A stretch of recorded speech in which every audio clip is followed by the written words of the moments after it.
preoccupazione del sindacato e invece la soddisfazione dei sindaci del Montebellunese. Il servizio.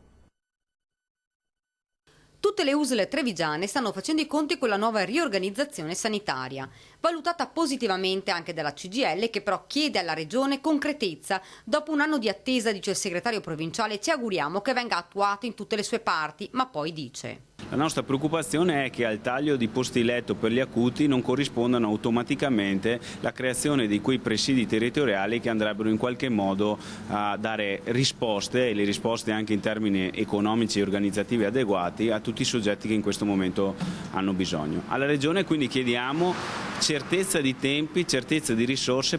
Intanto oggi a Montebelluna il sindaco Marzio Favero ha espresso soddisfazione. Ci aspettavamo che fossero conservati i reparti primari per garantire che il nostro fosse un ospedale territoriale di vasta area, e così è stato. Non solo, ma il sindaco auspica che questo documento venga licenziato dalla Commissione regionale il prima possibile. Questa soluzione supera la contrapposizione storica fra Castelfranco e Montebelluna e genera un rapporto di complementarietà fra i due ospedali, superate anche molte preoccupazioni. Le preoccupazioni che riguardavano chirurgia, cardiologia e radiologia sono state superate.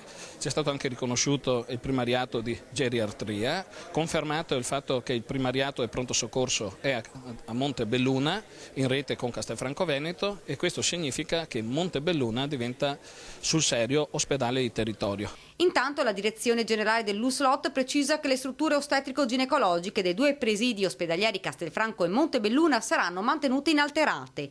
I nostri ospedali, spiega l'assessore regionale Sernagiotto, diventeranno centri specializzati. Per i 5 milioni di Veneto si apre un periodo di una sanità grandissima per loro e che farà grande attrazione per extra regione e extra paese, visto che dal 1 gennaio 2014 c'è la mobilità europea, il cittadino può scegliersi dove curarsi. Uno da Montebelluna può andare a Liverpool e paga Montebelluna, uno da Liverpool può venire a Montebelluna e paga Liverpool.